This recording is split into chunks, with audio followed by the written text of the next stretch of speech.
баланың психикалық процестері даму үшін мына біздің екі жақ ми жартышарымыздың ортасындағы мозолистое тело деген болады.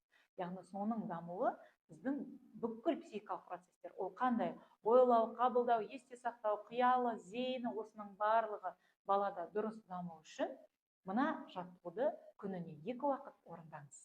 Неше қабатты үйде тұрасыздар? Сол қабаттың ең төбесіне дейін баспалдақпен түсіп шығу. Күніне 2 уақыт.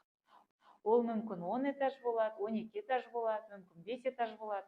Бірақ түскен кезде әрбір аяқтың жанына екінші аяқты қою емес, кезек-кезек жасауымыз керек.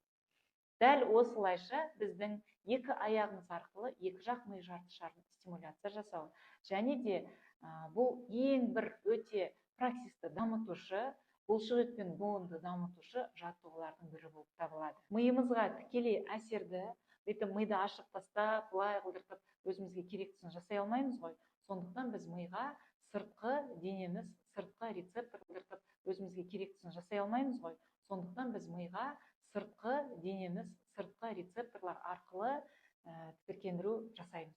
Қолымызда тұрған қол жетімді дүниені өзіміздің қажетімізге дұрыс жарата білейік.